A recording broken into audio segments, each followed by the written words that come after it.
नमस्कार दोस्तों, सक्षम लाइव में आपका स्वागत है। बड़े दिनों बाद आने का मौका मिला और सबसे अच्छी बात यह है कि हम जब भी आते हैं तो आपके शुभ संदेश या आपके सुझाव के लिए हम हमेशा प्रेरित रहते हैं और हम चाहते हैं कि आपका सुझाव, आपका संदेश हमें निरंतर मिलता रहे, क्योंकि आपके सुझाव और आपके संदेश ही हमें ऊर्जा देते हैं नई राह दिखाने का और लोगों को भी नई मंजिल या नए रास्ते चुनने के लिए आपके सुझाव की बहुत आवश्यकता रहती है। तो आप जितने सुझाव हमें दे सकते हैं, आप जितने संदेश हमें दे सकते हैं, आपसे निवेदन है कि आप हमें ज़रूर संदेश दें। आप इसके लिए अगर आप संदेश देना चाहते हैं या हमें लिखना चाहते हैं, हमारा ईमेल आईडी है, हम आपसे बताना चाहेंगे, शेयर करना चाहेंगे। अपना कागज़ और पेन उठा करके तुरंत नोट करें saksham.del1@gmail.com। दोस्तों, इसके लिए मैं आपको दोबारा दोहराना चाहूँगा saksham.del1@gmail.com। यदि आप हमें किसी कारणवश मेल नहीं लिख पा रहे हैं या मेल नहीं कर सकते हैं तो इसके लिए संस्था ने आपके लिए एक व्हाट्सएप नंबर चयन किया है और वो व्हाट्सएप नंबर है 9311124880। हम आपको दोबारा बताना चाहेंगे 9311124880। आप इसके लिए हमें इस नंबर पर अपना व्हाट्सएप हमें कर सकते हैं, अपना संदेश हमें भेज सकते हैं। दोस्तों, हो सकता है कि आपको इस कार्यक्रम को लगातार देखने के बाद आपको सक्षम के बारे में जानने की उत्सुकता पैदा हुई हो, या हो सकता है आप जानना चाहते हो कि सक्षम है क्या, सक्षम कर क्या रहा है, सक्षम क्यों कर रहा है, अभी तक क्या किया है। इन सभी बातों को जानने के लिए आपको थोड़ी सी मशक्कत करनी पड़ेगी और जाना होगा आपको सक्षम की वेबसाइट पे। सक्षम की वेबसाइट है www.sakshamsociety.org। हम आपको दोबारा रिपीट कर रहे हैं, आप उसे नोट करें www.sakshamsociety.org। आप इसमें जा करके सक्षम के बारे में आप जान सकते हैं, समझ सकते हैं। और इतना ही नहीं, अगर आप सक्षम के साथ में जुड़ना चाहते हैं या सक्षम के काम में सहयोग करना चाहते हैं, किसी भी रूप में अगर आप सहयोगी बनना चाहते हैं, तो आपका स्वागत है सक्षम की वेबसाइट के माध्यम से जुड़ने के लिए। आप हमें फ़ोन भी कर सकते हैं, जो हमारा व्हाट्सएप नंबर है 9311124880। किसी भी टाइम, किसी भी समय, किसी भी समस्या को जानने के लिए या किसी भी समस्या से घिरे हो सकते हैं, उसके लिए यदि आप हमसे बात करना चाहते हैं या बात करेंगे तो आपके लिए ज़रूरी है कि आप इस नंबर का संपर्क करें। दोस्तों, हो सकता है कि बहुत सारे हमारे दोस्त जो है यूट्यूब में बहुत ज़्यादा बिजी होते हैं, यूट्यूब बहुत देखते हैं और सक्षम के काम की एक एक जो वीडियो, लगभग हजारों वीडियो इस समय तैयार होकर के यूट्यूब में पड़ी हैं। आप जरूर जाइए यूट्यूब में, अपने मतलब की वीडियो जरूर देखिए। और यूट्यूब हमारा है सक्षम लाइव। यूट्यूब में जाके सक्षम लाइव को सर्च करें, सक्षम का मोनोग्राम नजर आएगा आपको, आप उसको क्लिक करें, लाइक करें, सब्सक्राइब करें, उसका आइकन बेल दबाएं और सक्षम के फ्रेंड बने। दोस्तों, आज हम लोग एक विशेष चर्चा के लिए आप सबके बीच में बैठे और वो विशेष चर्चा है बाल अधिकार। और बाल अधिकारों पे जो मेन चर्चा है वो है बाल मजदूरी पे, एक गंभीर विषय जो हमारे देश का कलंक बना हुआ है। और इस कलंक को हम तभी मिटा पाएंगे जब हम सब एक साथ हो जाएंगे। इस कलंक से हम तब दूर हो पाएंगे जब हम एक साथ मिलकर काम करना चालू कर देंगे। बाल मजदूरी जैसा कलंक अगर हम लोगों को मिटाने की अगर इच्छा है, यदि हम काम करना चाहते हैं, तो इसमें दूरियां बना के नहीं, बल्कि एक साथ एक एक क्षेत्र को हमें बाल मजदूरी से मुक्त बनाना होगा। और इसके लिए कोई विशेष पहल करने की जरूरत नहीं है। हमारे पास बहुत सारे संसाधन हैं, बहुत सारे ऐसे डिपार्टमेंट हैं जिनकी जिम्मेदारी बनती है। आप जहां भी बाल मजदूर देखें, चाइल्ड हेल्पलाइन का प्रयोग करें। आप अपने यहाँ के एसडीएम को पकड़ें, एसडीएम से बात करें। आप अपने यहाँ के डीएम से बात करें। अपने नियरेस्ट अगर कोई एनजीओ वगैरह काम करता है, आप उनसे बात करें, उनके माध्यम से अगली प्रक्रिया को आगे बढ़ाएं।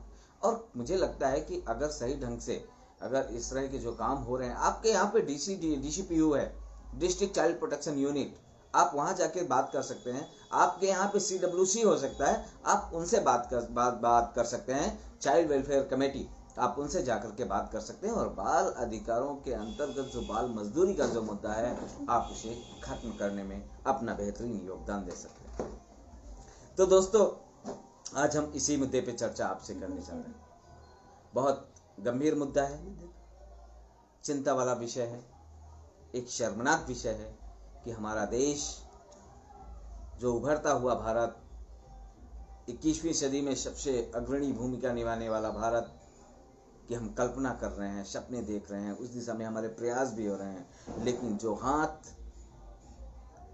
मजदूरी से रंगे हुए हैं, जो हाथ मजदूरी में लिप्त हैं, नन्हे से कोमल से हाथ, उन हाथों को मजदूरी से जुड़ा हुआ देख करके कैसे हम वो कल्पना कर सकते हैं कि 21वीं सदी में भारत हमारा विश्व गुरु बन जाएगा। तो दोस्तों, इस तरह की जो चिंताओं वाली जो बात है, जो सब्जेक्ट विषय है, उसको जानना और उसको समझना हमारे आपके लिए बेहद ज़रूरी है। आज हम इसी विषय पे, इसी मुद्दे पे, इसी सोच के तहत आपसे बात कर रहे हैं। हमें विश्वास है कि आप ज़रूर हमसे जुड़ करके इस तरह की बातों को आप मौका देंगे। नन्हे मुलायम हाथ दिन भर लगे रहते हैं काम में, डांट और मार पड़ती है छोटे से मन पर। आप जरा सोचिए कि वो मुलायम नन्हे से हाथ, जिनके हाथ में खिलौने होने चाहिए, जिनके हाथ में खेलने की सामग्री होनी चाहिए, जिनके हाथ में पेन होना चाहिए, जिनके हाथ में कॉपी किताबें होनी चाहिए, जिनके कंधों पे बैग होना चाहिए, उनके कंधे पे एक परिवार का बोझ डाल दिया जाता है या बोझ डालने के लिए मजबूर किया जाता है। हम दोनों पहलुओं पे आज चर्चा करने वाले हैं और बेहद जरूरी है कि आप अपने संदेश हमें दे दें। अगर आप हमें संदेश देंगे तो यह निश्चित है कि हम इस चर्चा को और बेहतर बना पाएंगे। काम करो, काम करो और ले जाओ मामूली सी मजदूरी, जो कहने की बात होती है कंपनियों, फैक्ट्रियों, ढाबों, दुकानों में, फुटपाथ पे, चौराहों पे भीख मांगते हुए बच्चों का जो ऑनर होता है, जो मुखिया होता है, वो काम करो की बात करता है और उस दिन भर हर तोड़ मेहनत का मामूली सी मजदूरी मिलती है। ना जाओ स्कूल, देर भर काम करो, सिर्फ यही सोच होती है कुछ लोगों की, जो इस तरह के, और बहुत सारे ऐसे, दिल्ली पुलिस ने ही नहीं बल्कि देश की पुलिस ने इस तरह की चीज़ों को देखा है और कुछ लोगों ने तो ये भी साबित किया था कि कुछ ऐसे गिरोह भी हैं जो काम कर रहे हैं। मैं कहता हूँ अगर गिरोह है तो उन गिरोह को पर्दाफाश करने की जिम्मेदारी सिर्फ सरकार की है क्या? हमारी भी होनी चाहिए। क्यों ना हम मिल करके सरकार के साथ में काम करें। हमें जानना चाहिए, उन्हें भी होना चाहिए शिक्षित हमारी तरह। अगर यह कल्पना, यह सपना यदि हम साकार करने वाले की सोच रहे हैं, या यह सपना यदि हम लोग देख रहे हैं, तो हमें लगता है इस तरह की कल्पनाओं को, इस तरह के सपनों को साकार करने के लिए हमें आगे आना होगा। कल्पना कीजिए कि कोई आपको एक हाल में ही पैदा हुए बच्चे के लिए मनाए जा रहे उत्सव में भाग लेने के लिए आमंत्रण आपको मिला। यानी एक कोई बड़ा सा रूम हो, एक हॉल हो, जहां पे आपको एक ही हॉल के में पैदा हुए बच्चे के लिए मनाया जा रहे जो उत्सव, जन्मदिन का उत्सव होता है, उसके लिए आपको निमंत्रण मिला हो। उस उत्सव में जो भी आता है कुछ ना कुछ उपहार जरूर लाता है। और ये ध्यान रखने वाली बात है कि उस बच्चे को जरूरत पड़ेगी या इस चीज की जरूरत होगी, यह बच्चे को ज्यादा पसंद लगेगा, यह बच्चे को ज्यादा अच्छा लगेगा, यह उसके हेल्थ के लिए ज्यादा फायदेमंद होगा। बच्चा इस चीज से बहुत खुश होगा, चाहे वो कम्बल हो, चाहे वो कपड़े हो, चाहे वो खाने की सामग्री हो, चाहे खेलने का खिलौना हो। हम लगभग ऐसी ही चीज उस बच्चे को देते हैं उसके जन्मदिन पर। आवश्यकता अनुसार जिस जैसी उम्र होती है, हम उस आधार पे उसको खिलौने की सामग्री, खेलने की सामग्री, पाठ्य सामग्री, शैल सामग्री, जिस तरह वो प्रसन्न होता है। क्योंकि आपने देखा होगा जन्मदिन पे बच्चे बहुत प्रसन्न होते हैं जब उन्हें अच्छा गिफ्ट मिलता है। लेकिन उन गिफ्टों में जो सबसे ज्यादा प्रसन्न करने वाला उनका जो गिफ्ट होता है, उसके लिए बच्चे सर्वाधिक खुश होते हैं।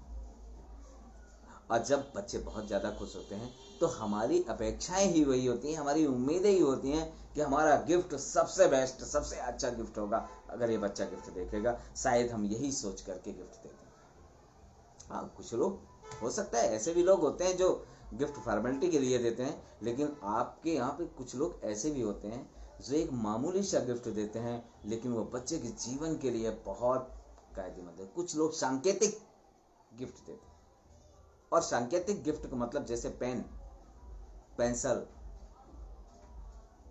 बुक, डिक्शनरी, इस तरह की जो चीजें होती हैं, किताबें, आर्ट की सामग्री, आर्ट का कलर, आर्ट की बुक, इस तरह की जो चीजें होती हैं, ये सांकेतिक चीजें होती हैं आगे भविष्य के लिए कि तुम्हें ये जपना है। यानी कि जो बच्चे को जो व्यक्ति दे रहा है, जो उपहार दे रहा है, उसकी एक कल्पना है, उसका एक सपना है कि मेरा बच्चा, ये मानी जिस बच्चे को मैं गिफ्ट दे रहा हूं वो ये बने।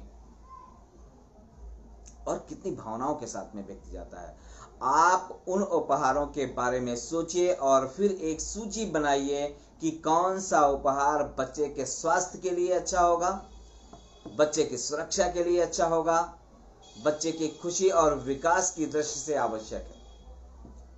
अब जब भी आप किसी उपहार के लिए जाते हैं, किसी के बच्चे के जन्मदिन पे जाते हैं, तो आप एक छोटी सी सूची बनाइए और उसको 3-4 भागों में बांट कर देखिए कि क्या जो आप गिफ्ट देने जा रहे हैं उसमें वह कौन सा गिफ्ट है, वह गिफ्ट बच्चे के हेल्थ के लिए कितना अच्छा रहेगा, बच्चे की सुरक्षा की दृष्टि से वो कितना अच्छा रहेगा, बच्चा कितना इस चीज में कितना खुश होगा, या विकास बच्चे के और अन्य विकास हैं, चाहे वो शैक्षणिक हो, चाहे वो शारीरिक हो, चाहे जो भी हो, उस तरह के विकास के माध्यम से अगर हम देखना चाहेंगे वो गिफ्ट कितना, उपहार कितना अच्छा हो।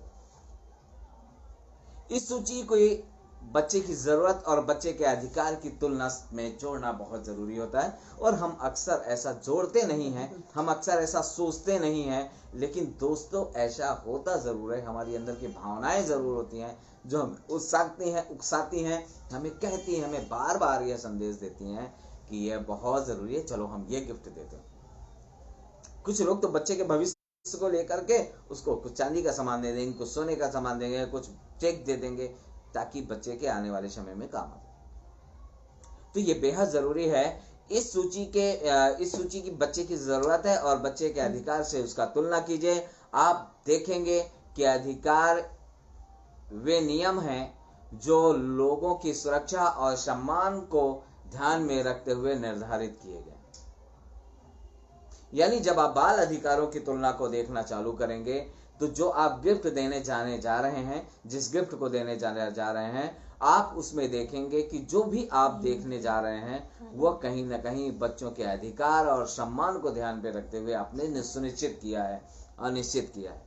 उनकी बच्चों की सुरक्षा को ध्यान पे रखते हुए आपने लिया है, बच्चों की शिक्षा को, सम्मान को ध्यान पे रखते हुए लिया है, और आपने सम्मान के साथ साथ बच्चों के विकास को ध्यान पे रखते हुए आपने गिफ्ट लिया। और ऐसा होता है, और यही इसी तरह जो चीजें होती हैं, जो की जाती हैं, वही एक अधिकार का रूप में होता है। क्योंकि सम्मान बच्चे का जीवन उसका मौलिक अधिकार है, सुरक्षा उसका अधिकार है, विकास उसका अधिकार है, और उससे जुड़ी हुई चीजें लोग खासकर जो है जन्मदिन पर देते हैं। ये सरल भाषा में हम बच्चों के अधिकार को लेकर के आपको समझा रहे हैं, मगर बहुत सारे बच्चों को इन अधिकारों के बिना जीना पड़ता है, और इसमें से देश के लगभग 40% बच्चे ऐसे इस तरह के बिना अधिकारों के बिना जी रहे हैं, या जीने को हम कहेंगे मजबूर हैं।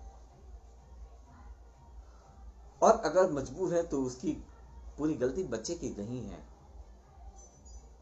गलती इस परिवार की भी नहीं। जब देश आजाद नहीं था तो आजादी के झंडे उठते थे, अब देश आजाद है तो अधिकारों के झंडे उठ रहे हैं। फिर भी सुस्त प्रशासन ना और सुस्त शासन दोनों की घोर लापरवाही के कारण ऐसा हो रहा है, वरना पूर्ण अगर टाइट हो जाए और सही ढंग से अगर इस दिशा में प्रयास करने लगे तो मुझे लगता है कि ये सारे अधिकार, क्योंकि कहीं ना कहीं हमारा जो समाज है, हमारी जो रीतियां हैं, हमारे जो रिवाज हैं, हमारी जो परंपराएं हैं, हमारे जो व्यवहारिक कल्चर है वो हर किसी के अधिकारों को सुनिश्चित करने की दिशा में तैयार किया गया है। और अगर ये सब सुनिश्चित करने की दिशा में तैयार किया गया है तो उसको सिर्फ पुश करने की ज़रूरत है, उसको सिर्फ सहारा देने की ज़रूरत है। और अगर हम सब मिल करके, अगर एक साथ मिल करके अगर ऐसा करें तो मुझे लगता है ये बहुत अच्छा हो जाएगा। बच्चों के बेहतर दुनिया के बारे में अपने विचार लिखिए और उसके के बारे में आप मंथन कीजिए, उसके बारे में सोचिए। आप उन उपायों को रेखांकित कीजिए जिन्हें किसी व्यक्ति, समूह या राष्ट्र द्वारा बाल अधिकारों के लिए सुझाए गए सुझाव या प्रक्रियाएं जो बनाई गई हैं, तय की गई हैं। खासकर ऐसी स्थिति में जब आपकी उनकी जरूरतों की रक्षा नहीं हो पा रही हो, आप उसकी मदद के लिए क्या कर सकते हैं या क्या कर रहे हैं, तब आपको पता चलेगा कि हम क्या कर रहे हैं। हर बच्चे को चाहिए क्या, थोड़ा सा इसके बारे में हम लोग जान लेते हैं। जाति, धर्म, रंग, लिंग, राष्ट्र और सामाजिक आधार पर भेदभाव किए बिना समानता का अधिकार चाहिए। एक बार फिर मैं दोहरा रहा हूं, आपको सुनना पड़ेगा और इसको जानना पड़ेगा और कहीं ना कहीं इस विषय पे जानना पड़ेगा कि जाति, धर्म, रंग, लिंग, राष्ट्र और सामाजिक आधार पर भेदभाव किए बिना समानता का अधिकार बच्चों को चाहिए। मैं इसके कुछ पॉइंट्स आपको बिंदुवत दे रहा हूं। ये पहला पॉइंट। दूसरा पॉइंट अगर हम लोग इसको देखेंगे तो दूसरे पॉइंट में है स्वास्थ्य तरीके, यानी स्वस्थ तरीके से शारीरिक और मानसिक विकास का अधिकार बच्चों को मिलना चाहिए। यानी कि स्वस्थ तरीके से, स्वस्थ मानसिकता के साथ में स्वस्थ स्वास्थ्य की दृष्टि से शारीरिक और मानसिक विकास का अधिकार बच्चों को मिलना ही चाहिए। तीसरा पॉइंट, एक नाम और राष्ट्रीयता का अधिकार भी बच्चों को है और वो मिलता भी है, लेकिन मिलना चाहिए। मैं इसलिए एक एक पॉइंट पे आपके साथ में चर्चा कर रहा हूं और बता रहा हूं। और अगर हम इस विषय पे अगर इसमें विस्तार से चर्चा करेंगे तो यह बहुत बड़ी चर्चा हो जाएगी, बहुत बड़ी चर्चा हो जाएगी, एक दिन का नहीं है। लेकिन जब हम जात की बात करते हैं, जब हम धर्म की बात करते हैं, लिंग की बात करते हैं, रंग की बात करते हैं, राष्ट्र की बात करते हैं, सामाजिक आधार पे भेदभाव किए बिना एक समानता की बात करते हैं, तो मुझे लगता है कि यह कोसों, एक पहले बिंदु पे ही हमारा देश अभी कोसों दूर खड़ा है। अभी इसमें बहुत ज्यादा काम करने की जरूरत है और सब कुछ सरकार के उसमें नहीं हो सकता। इसमें हम सबको एक साथ मिलकर के सोचना होगा। क्या आज भी बच्चे पे जाति नहीं देखी जाती? देखी जाती। धर्म नहीं देखा जाता। सरकारें भी धर्म के आधार पे विभाजन कर रही हैं बच्चों का। एससी का बच्चा है तो उसको ऐसा होना चाहिए, ओबीसी का बच्चा है तो ऐसा होना चाहिए, जनरल का बच्चा है तो ऐसा होना चाहिए। और एक गरीबी की दृष्टि से कब देखा जाएगा, ये तो शायद हम भी नहीं सकते। बच्चा बच्चा होता है। अब तो अपराधों को भी जाति और धर्म के साथ में जोड़ना चालू कर दिया। बच्चा है, किसी का भी बच्चा हो, कैसा भी बच्चा हो, बच्चा बच्चा है, बच्ची बच्ची है, अपराधी अपराधी है। वो चाहे किसी समुदाय का हो सकता है, किसी जात का हो सकता है, किसी धर्म का हो सकता है, हमें इससे लेना देना नहीं है। लेकिन यह है कि बच्चे का अधिकार है। बच्चे के साथ में अगर गलत हुआ है तो कोई भी हो सकता है, किसी का भी बच्चा हो सकता है। हमें सबके बराबर एक जैसी भावना रखनी होगी, तभी जाकर के हम समानता के अधिकार की बात कर पाएंगे। अगर हम स्वस्थ तरीके से शारीरिक और मानसिक विकास की बात कर रहे हैं तो वह भी एक चिंता का विषय है। क्या ऐसा संभव है? ऐसा हो रहा है? जिस देश में यानी कि एक कम पढ़े लिखे बच्चे को, जिसे कम आता है, जो थोड़ा सा कमजोर है, उसके लिए अलग क्लास की व्यवस्था सरकार ने की हो। जो उसको थोड़ा सा कुछ ठीक ठाक है, उसकी बैठने की क्लास की अलग व्यवस्था की हो।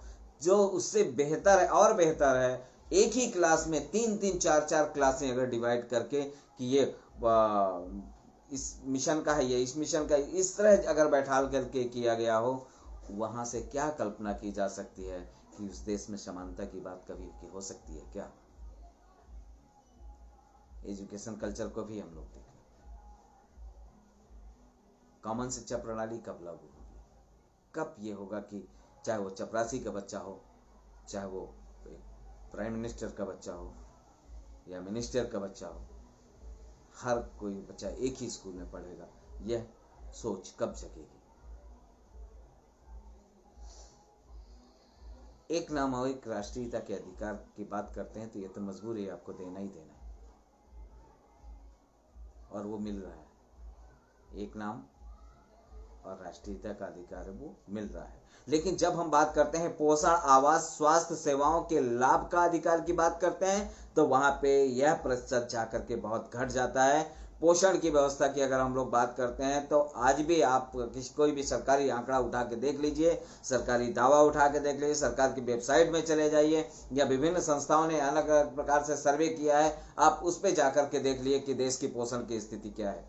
आपको याद होगा कि एक समय हमारे प्रधानमंत्री जी ने, तत्कालीन प्रधानमंत्री जी ने, मनमोहन सिंह जी ने कहा था कि देश का हर दूसरा बच्चा कुपोषित है, हर तीसरा बच्चा कुपोषित है, 5वां बच्चा कुपोषित है। यह स्टेटमेंट लगातार आते जाते रहते हैं। मुझे लगता है सोचना होगा कि पोषण की स्थिति कैसी है। किशोरी बालिकाओं का जिस आधार पे उनके शरीर पे जो ऊर्जा होनी चाहिए, उनको जो जरूरतें होनी चाहिए, वो है ही नहीं। तो पोषण और आवास और स्वास्थ्य की अगर हम सेवाओं की बात करें तो यह अधिकार होना चाहिए, और उसके लिए हम सबको मिलकर के प्रयास भी करना चाहिए। अगला बिंदु हम लोग आपसे बात कर रहे हैं कि अगर मानसिक या शारीरिक रूप से विकलांग है तो उन्हें देखभाल पाने का भी अधिकार होना चाहिए। अब आप देखेंगे जितने भी सरकारी स्कूल है, कितने स्कूल है जहां रैंप है, आपने 5 मंजिल बना दिया, आपने 4 मंजिल बना दिया, क्या वहां लिफ्ट लगा दिया एक विकलांग बच्चे को चढ़ने के लिए? कहीं बनी है क्या? वो 4थी मंजिल तक कैसे बच्चा जाएगा?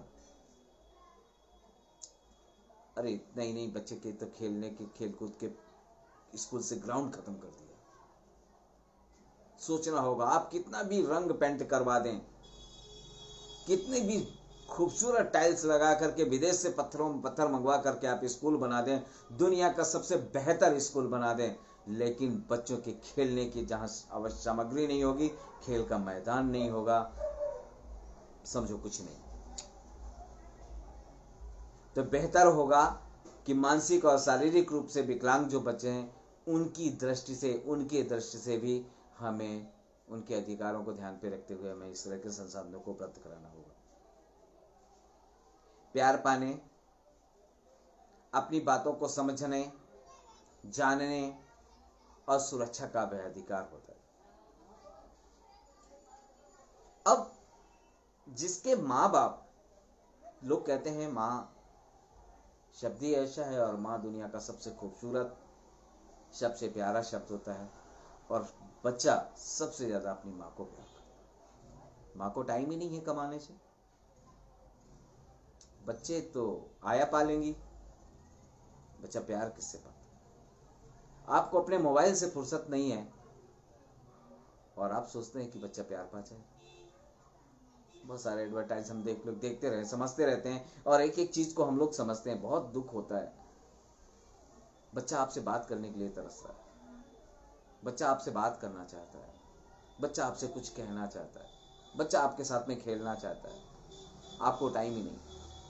इसके बावजूद भी आप कहते हैं कि हम जो भी कर रहे हैं वो बच्चे के लिए कर रहे हैं, जो भी कमा रहे हैं बच्चे के लिए कर रहे हैं। बिल्कुल निश्चित है आप कमा रहे हैं, लेकिन सच तो यह है कि आपकी कमाई हुई संपत्ति का सही रखरखाव तो बच्चा तब करेगा जब उसके बारे में जानेगा, रखरखाव के बारे में जानेगा। आप दुनिया की सारी संपत्ति कमा करके रख लीजिए, बच्चे को उसके रखरखाव के बारे में मत बताइए, बच्चे से चर्चा मत कीजिए, सिर्फ उसके हाथ में सौंप दीजिए। 10 दिन बाद वो संपत्ति आपकी खत्म हो जाएगी, आपको पता नहीं चलेगा कि कैसे वो संपत्ति खत्म हुई। इसलिए संपत्ति कमाने के साथ साथ आपको बच्चे को सामाजिक स्तर पे जो कौशल विकास की जो हम लोग क्लास ले रहे हैं, आप इसके लिए हमारा YouTube है, आप हमारे YouTube में जाइए, सक्षम लाइव प्रोग्राम में जाइए और सक्षम लाइव YouTube में जाकर के आप हमारे जितने भी एपिसोड हुए हैं लाइव प्रोग्राम से संबंधित, आप उन पे जाके शुरू से एक एक प्रोग्राम को देखिए, एक एक वीडियोस को देखिए, एक एक एपिसोड को देखिए। आपके बच्चे का आपका मानसिक डेवलपमेंट यानी विकास होना बेहद ज़रूरी हो जाएगा और समझ में आ जाएगा कि कितना ज़रूरी इस तरह की चर्चाएं कितनी ज़रूरी, जिनको लोग महत्व नहीं देते। तो प्यार पाने की हम लोग बात कर रहे थे कि प्यार बच्चों को कहाँ मिल रहा है, कैसा मिल रहा है, कितना मिल रहा है, किसको कितनी फुर्सत है, सुबह से शाम तक काम करना है, 10 बजे आना है, जब तक बच्चा सो जाएगा। बच्चे को जितनी चर्चा आपके साथ नहीं करनी, जितना प्यार आपके साथ करना चाहिए, जितना बर्ताव आपके साथ में होना चाहिए, वो सारा का सारा आपके साथ हो नहीं पाता है, जिसका बहुत बुरा प्रभाव पड़ता है। तो हमारे बहुत सारे दोस्तों ने हमें लिखा है और अशोक पांडे जी जो हमें लिख रहे हैं, सार्थक और आवश्यक चर्चा आज बहुत ज़रूरी है कि बाल अधिकार पर संवाद हो और पहले से बने हुए कानूनों का अनुपालन हो तथा बच्चों व अभिभावक को इसकी पूरी जानकारी हो। बिल्कुल सही कहा अशोक जी, और आपके ये जो सुझाव है, हम आपका संदेश पूरी तरह पढ़ रहे हैं, लोगों को देख रहे हैं। आपने लिखा है वर्ष 1959 में बाल अधिकारों की घोषणा की गई थी, जिसे 20 नवंबर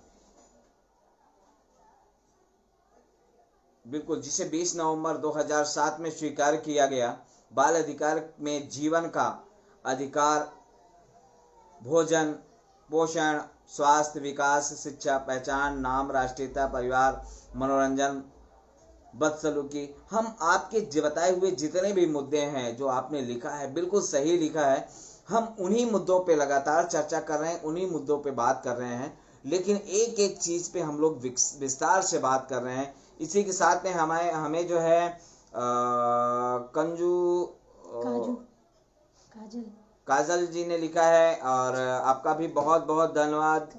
और प्रगति ने थैंक्स लिखा है, आपका भी बहुत धन्यवाद। आयशा ने, भागीरथ जी ने, बहुत सारे लोगों ने हमें लिखा है। हम आपका सबका पढ़ रहे हैं, लेकिन हम एक एक चीज से विस्तार कर रहे हैं। मैं भी जानता हूँ, मैं भी कह सकता हूँ कि सिर्फ बच्चे के 4 अधिकार होते हैं: right to survival, right to development, right to protection and right to participation.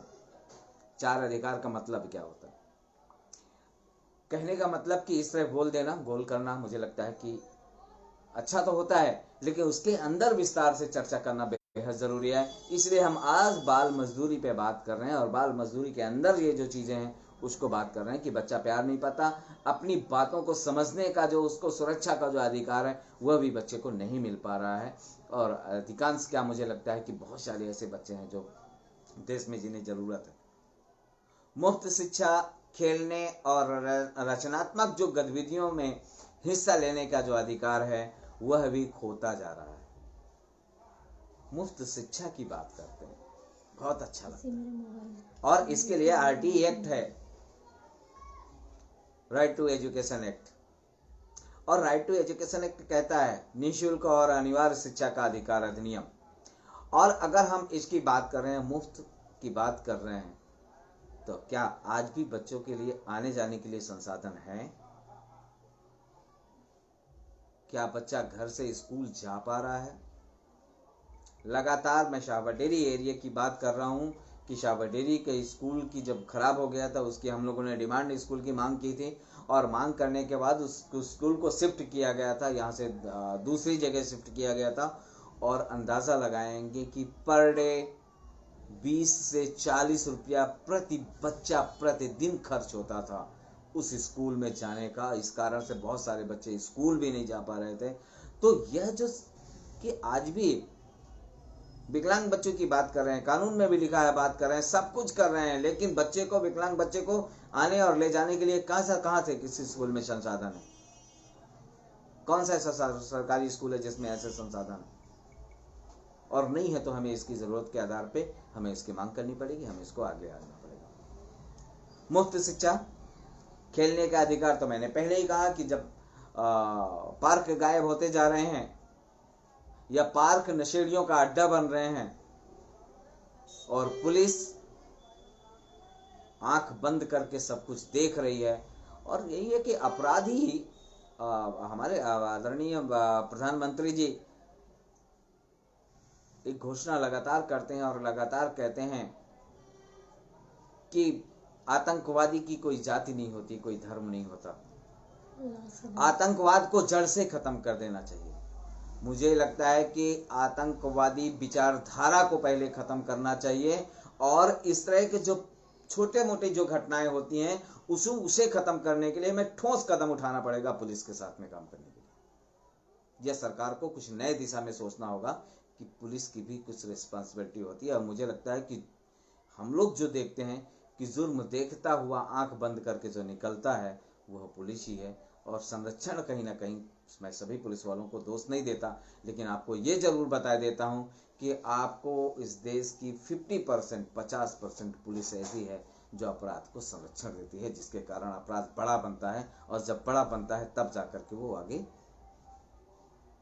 और आप किसी भी अपराधी का आप बायोडाटा उठा करके उसकी केस स्टडी जब आप पढ़ना चालू कर देंगे तो आपको नजर आ जाएगा, आपको पता चल जाएगा कि जब पता करेंगे कि आपके अपराध में कौन शामिल था तो आपको पता चल जाएगा कि कहां से डील मिली थी। आपदा में सबसे पहले राहत सामग्री पाने का अधिकार बच्चों का होना चाहिए। किसी भी प्रकार की आपदा हो, किसी भी प्रकार की दैविक आपदा हो, किसी भी प्रकार का की विपत्ति हो, जैसे कोरोना काल ही है, कोरोना काल को में ही सबसे पहले जो है राहत सामग्री पाने का अधिकार बच्चों का होता है। मैं दिल्ली सरकार से और केंद्र सरकार से भी जवाब सवाल करूंगा और ये प्रश्न पूछना चाहता हूं कि बच्चों को ध्यान पे रखते हुए कहां पर राहत सामग्री बंटवाई गई है, किस स्कूल में खाना बंटवाया गया है, कितने आंगनवाड़ी सेंटर्स में खाना दिया गया है। उस दौरान बच्चों को ध्यान पे रखते हुए कोई निर्णय ही नहीं लिया जाता। इसीलिए आने वाला भविष्य, आने वाला राष्ट्र तबाह होता है जब हम सही निर्णय नहीं लेते। अगर हम लोग इसको ध्यान पे रखते हुए सबसे पहली प्राथमिकता जो हमारे दिया गया है, जो हमें मालूम है होना चाहिए, और लेकिन वो नहीं होता, यानी किसी भी प्रकार की आपदा हो, किसी प्रकार का समस्या हो, उसमें हमें सबसे पहले राहत सामग्री जो होती है वो बच्चों को मिलनी चाहिए, देनी चाहिए, लेकिन ऐसा हो नहीं रहा है। और इसको हमें ध्यान पे रखते हुए हमें ध्यान पे अपनी प्रक्रियाओं को, अपने काम को आगे बढ़ाना होगा, तभी शायद ये और बेहतर हो पाएगा। अगला पॉइंट में 9वें पॉइंट पे आपसे चर्चा कर रहा हूँ, बात कर रहा हूँ कि हर तरह की अपेक्षा, बर्बरता और शोषण से सुरक्षा पाने का अधिकार बच्चों को होना चाहिए। अब देखिए, हर तरह की उपेक्षा का मतलब आप अच्छी तरह समझ रहे हैं, अवहेलना होता है। आप अपने लिए अपेक्षा करते हैं मुझे सम्मान मिले, आप अपने लिए अपेक्षा करते हैं कि लोग मुझे बैठने के लिए कुर्सी उपलब्ध करवाएं, आप अपने लिए अपेक्षा करते हैं कि लोग मुझे नमस्ते करें, आप अपने लिए अपेक्षा करते हैं कि लोग मुझे बैठने के लिए कुर्सी दें, आप अपने लिए अपेक्षा करते हैं कि लोग हमें माला पहनाएं, हार पहनाएं, आप अपने लिए अपेक्षा करते हैं कि मैं गाना गाऊं तो लोग तालियां बजाएं, आप अपने लिए अपेक्षा करते हैं कि मैं जहां खड़े हूं लोग मुझे सुने। सोचिए, क्या आपका बच्चा ऐसी अपेक्षा नहीं करता? क्या आपका बच्चा ऐसा सोच नहीं रहा होगा? क्या बच्चा आपका ऐसा करना नहीं चाहता है या ऐसा पाना नहीं चाहता है? और जब आप किसी को देंगे नहीं तो आपको मिलेगा कहां से?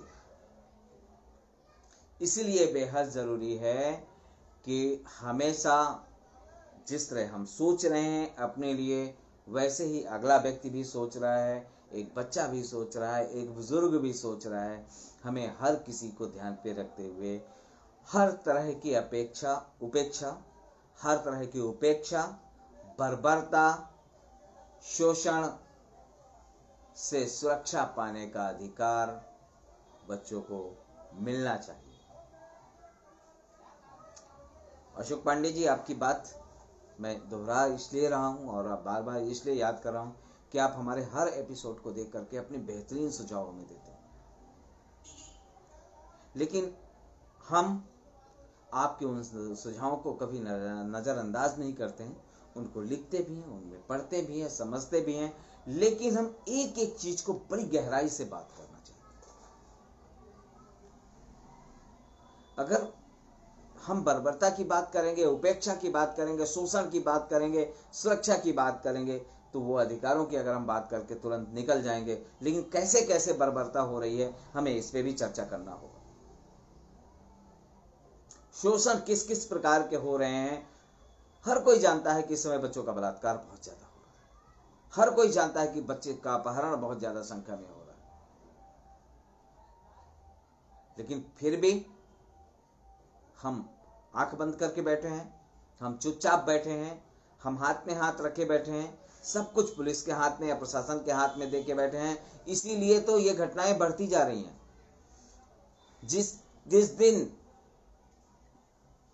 बच्चों की उपेक्षा, बच्चों के साथ बर्बरता, शोषण और सुरक्षा पाने का जो बच्चों का अधिकार है, उस अधिकार का यदि हम 10% भी अपनी जिम्मेदारी समझे, कुछ परसेंट अपने ऊपर लेकर के समझना चालू कर दें, तो मुझे लगता है कि इस तरह के अपराध में कमी होने लगी। भाई हम घूस देते हैं तो वो घूस लेते हैं ना, हम ऐसी समस्या ही क्रिएट क्यों करते हैं या ऐसा माहौल ही क्यों बनाते हैं कि हमें देना पड़े।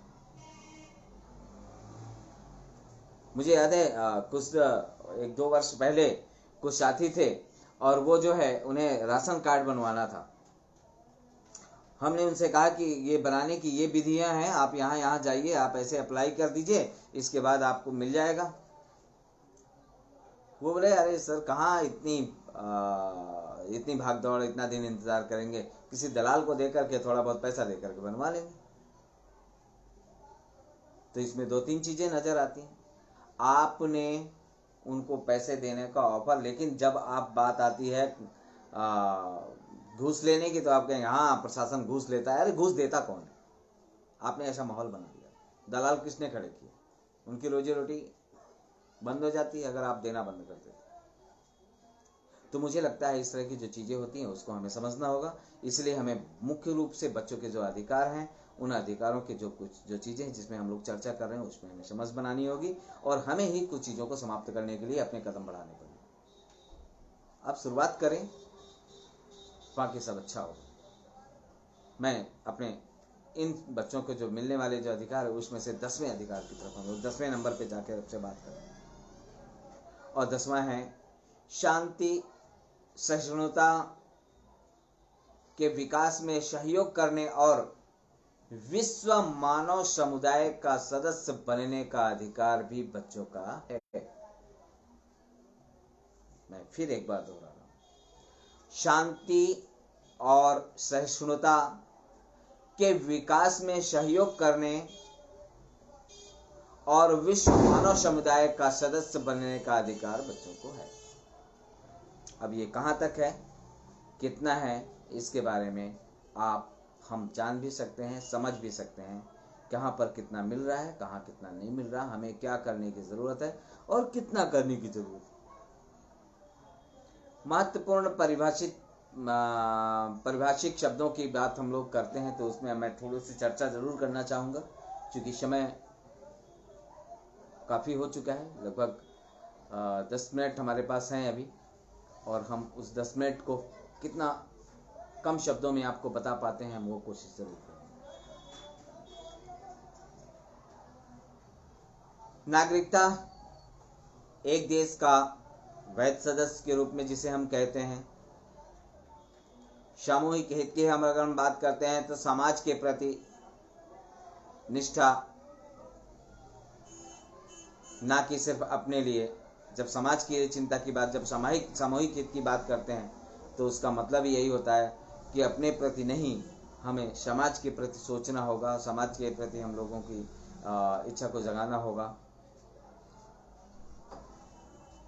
सद्देह की हम लोग बात करेंगे तो जिम्मेदारी से काम करने के प्रति सावधान रहना भी हमारी एक जिम्मेदारी है। अपराध, गंभीर गैर कानूनी काम जिसे हमें रोकना होगा। योग्यता, शिक्षित कुछ कर सकने का अधिकार रखना योग्यता के ऊपर है। जुर्माना, कोई गैर कानूनी काम करने पर दंड स्वरूप पैसे का भुगतान करना। ऑफिस, किसी संगठन या सरकार में ऑफिशियल स्थिति जो होती है वह बनाना। संपत्ति, किसी व्यक्ति द्वारा हासिल की हुई कोई चीज जैसे जमीन, भवन, कार आदि। सार्वजनिक कर्मचारी, सरकार के लिए काम करने वाले लोग जितने भी होते हैं वो सार्वजनिक कर्मचारी होते हैं। उत्तरदायित्व, ऐसा काम जिसे किसी को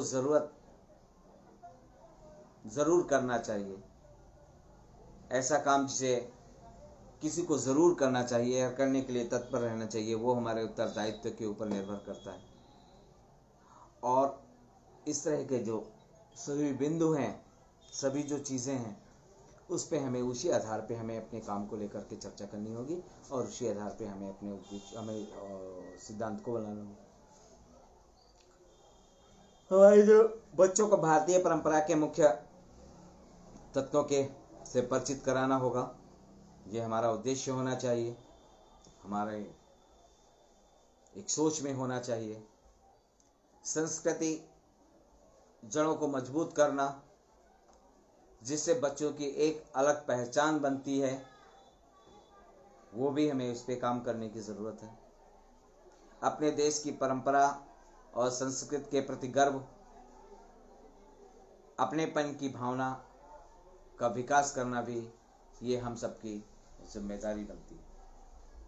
दोस्तों, आज हम लोगों ने जिन जिन मुद्दों पे चर्चा किया है, जिन जिन बातों पे चर्चा किया है, ये एक कुछ ऐसे बिंदु हैं जो अनदेखे रह जाते हैं हमारी चर्चा से, अनदेखे रह जाते हैं। इस तरह के शब्दों को ढूंढ पाना, कर पाना अनदेखा रह जाता है, कर देते हैं हम लोग रोड पे चलते समय। मुझे लगता है कि हम सबको एक साथ मिलकर के इसमें काम करने की ज़रूरत है। इसके लिए हम फिर आपसे निवेदन करते हैं कि आप हमें मेल करें। हमारा मेल आईडी है saksham.del1@gmail.com। हम दोबारा बताना चाहेंगे, आप हमें मेल कर सकते हैं। हमारा मेल आईडी है saksham.del1@gmail.com। आप हमारे संस्था के बारे में जानना चाहते हैं, आप हमारे संस्था को विस्तार से समझना चाहते हैं, आप हमारे संस्था को से जुड़ना चाहते हैं, आप इसके लिए हमें मेल भी कर सकते हैं। और हमारी जो वेबसाइट है, आप उसमें जाकर सक्षम के बारे में जान सकते हैं, देख सकते हैं। और हमारी वेबसाइट है www.sakshamsociety.org। हम दोबारा बताना चाहेंगे आपको, www.sakshamsociety.org। आप इस पे जाकर के सक्षम के काम को या सक्षम के काम के विस्तार को आप देख सकते हैं, समझ सकते हैं। दोस्तों, हो सकता है कि आप इन चीज़ों पे आपका ज़्यादा ध्यान ना जाता हो, तो आप फ़ोन पे ज़्यादा रहते हो, तो आप हमारा फ़ोन नंबर लीजिए, हमारा व्हाट्सएप नंबर लीजिए, जो कि संस्था ने आपके लिए नंबर उपलब्ध करवाया है, और वो नंबर है 9311248880। हम दोबारा बताना चाहेंगे, 9311248880। आप इसमें जाएंगे और हमें व्हाट्सएप कर सकते हैं, या इमरजेंसी पड़ने पे अगर आप किसी प्रकार का सुझाव चाहते हैं या आप हमसे बात करना चाहते हैं, तो आप इस नंबर पे हमसे बात कर सकते हैं। मैं एक बार नंबर फिर से दोहराना चाहूँगा, 9311248880, यानी 9311124880। दोस्तों, आप YouTube में जा कर के जो हमारा सक्षम लाइव चैनल है, आप इसमें जाएंगे, YouTube में सर्च करेंगे सक्षम लाइव, SAKSHAMLIVE लाइव। आप सर्च करेंगे, सर्च करने पे आपको सक्षम का मोनोग्राम नज़र आएगा, आप उसको क्लिक करें, आप सब्सक्राइब करें, वीडियोस को देखें, लाइक करें, और कार्यक्रम के पहले हकदार बने जानने के और जुड़ाव के। दोस्तों, समय को ध्यान पे रखते हुए, चूँकि अगला हम लोग अभिभावकों की जिम्मेदारी पे और अध्यापकों की जिम्मेदारी पे चर्चा करेंगे, और उसके लिए हमें फिर से अगली बार आपके साथ में जुड़ना होगा, आपसे बात करना होगा। और अगली बार अगर हमें जुड़ना है, बात करना है, तो उसके लिए हमें और आपको एक साथ बने रहना, एक साथ जुड़े रहना, ये बेहद ज़रूरी है। अगर हम लोग नहीं जुड़ पाएंगे, नहीं बन पाएंगे, तो शायद हम इस तरह की चीज़ों से अधूरे रह जाएंगे। तो बेहद ज़रूरी है कि आप सक्षम के काम को, सक्षम के जो चैनल है, यूट्यूब चैनल है, सक्षम का जो फेसबुक चैनल है, और सक्षम के जो अन्य जो स्रोत हैं, यानी कि आप ट्विटर में भी आप जा सकते हैं, आप हमें मेल कर सकते हैं, आप हमारी सभी चीज़ों को जान सकते हैं, समझ सकते हैं। इसके लिए आपको ज़रूरी है कि आप इस तरह के हमारे कार्यक्रम से निरंतर जुड़े रहें। बच्चों के बेहतर भविष्य के लिए जो सक्षम ने जो ट्री तैयार किया है, यानी मूल्यों के जो फल की बात जो की है, उस पर देखना ज़रूरी है कि हमें बच्चों में कुछ क्वालिटियाँ जिसे हम आपको बताना चाहेंगे वो डालना बेहद ज़रूरी है। और वो क्वालिटी की पहली क्वालिटी है कि आत्मनियंत्रण बच्चों को देना बेहद ज़रूरी है। आत्मनियंत्रण के बोध कराना, व्यवस्था, इस पे भी हमें बोध कराना बेहद ज़रूरी है। समानुभूति की हम लोग बात करें तो इसका बोध कराना बेहद ज़रूरी है। अभ्यास करने की जो प्रक्रिया है उसका बोध कराना बेहद ज़रूरी है। केंद्रण की जो प्रक्रिया है उसको बोध कराना बेहद ज़रूरी है। कल्पना शक्ति का विस्तार ज़्यादा ज़रूरी है। और लक्ष्य साधित एकाग्रता का जो बिंदु है वह भी बेहद ज़रूरी है। अगर हम इन चीज़ों को अगर हम लोग देख नहीं पाएंगे, इन चीज़ों को अगर हम लोग जान नहीं पाएंगे, इन चीज़ों को समझ नहीं पाएंगे, तो मुझे लगता है कि यह बहुत ही बताए हैं। इसकी हम थोड़ी सी चर्चा ज़रूर करना चाहेंगे कि इन 7 बिंदुओं में क्या क्या प्रमुख है। और उसके पहले हम लोग सबसे पहले जो बात हम लोग कर रहे हैं वो बात कर रहे हैं आत्मनियंत्रण की।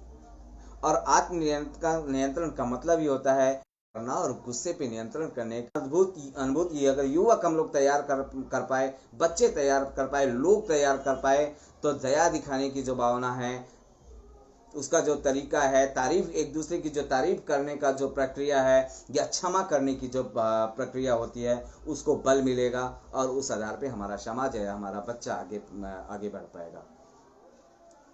अभ्यास की जो प्रक्रिया है अगर हम ये बच्चों पे डाल पाएंगे, स्वस्थ रहना और स्वस्थ रहने के लिए प्रेरित होना या प्रेरित करना या प्रेरणा को लेना, ये सभी चीज़ें गुण बच्चों में आ जाएंगे। इसी आधार पे केंद्रण का है कि केंद्रण पे भी हम लोग बात करना चाहेंगे कि केंद्रण यदि है आपका तो आराम, तनाव रहित आपका जीवन यानी बुद्धि और एक सही सोच आपकी पैदा होगी।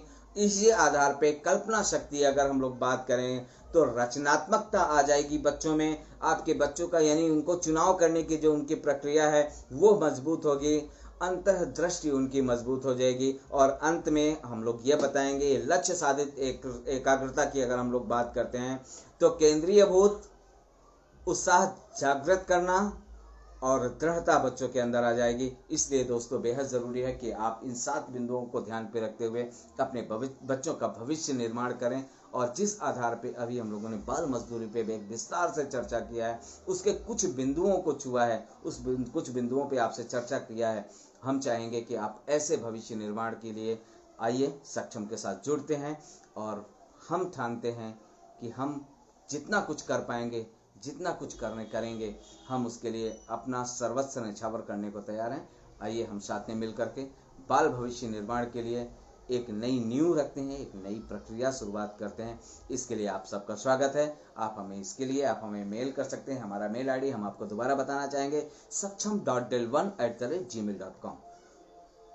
हम रिपीट कर रहे हैं, saksham.del1@gmail.com। अगर आप हमें YouTube में देखना चाहते हैं तो हमारा YouTube चैनल है सक्षम लाइव, आप इसमें जाएं। और हमें अनेकों ऐसी वीडियोस हैं जो सिर्फ और सिर्फ बच्चों के लिए तैयार किए गए हैं। और आपको यह भी बता रहे हैं कि हम सिर्फ बच्चों के लिए ही इस तरह के कार्यक्रम तैयार कर रहे हैं और इस तरह के कार्यक्रमों को लगातार हम लोग आगे बढ़ाने की प्रक्रिया से जुड़े हुए हैं। इसी आधार पे हमारा जो वेबसाइट है www.sakshamsociety.org, आप इस पे जा करके आप सक्षम के काम को, हमारे कामों को जान सकते हैं, समझ सकते हैं और पूरी टीम का प्रोत्साहन भी बढ़ा सकते हैं। और जिस आधार पे आप सक्षम से जुड़ना चाहते हैं उस तरह आप आइए और जुड़िए, आपका स्वागत है। आप हमें व्हाट्सअप करना चाहते हैं या हमें फ़ोन करना चाहते हैं तो हमारा व्हाट्सअप नंबर है 9311124880। मैं दोबारा रिपीट करूंगा 9311124880। आप इस पे हमें कॉल कर सकते हैं, इस पे आप हमें व्हाट्सअप कर सकते हैं और सक्षम के यानी बाल हित से जुड़े सभी प्रकार के कार्यक्रमों के भागीदार बन सकते हैं। तो थैंक यू आप सभी दर्शकों का लगातार जुड़ने के लिए। सभी का कमेंट्स मैं पढ़ नहीं पाया, लेकिन कुछ साथियों का कमेंट्स पढ़ पाया हूँ जिस पे मैंने चर्चा भी किया है, आपसे बातें भी किया है। हम कोशिश करेंगे कि आने वाले समय में यानी कल हम आपके भेजे गए संदेशों को पढ़ें और सुनाएं भी। और निश्चित है क्योंकि हमारा कल का डे भी है, हम लोग आपके संदेशों का जो पिटारा है वो कल खोलेंगे हर राइट टाइम शाम 7 बजे कल। तो थैंक यू आप सबका नियमित जुड़ाव के लिए, हमें प्रोत्साहन के लिए और हमें आशीर्वाद देने के लिए। धन्यवाद।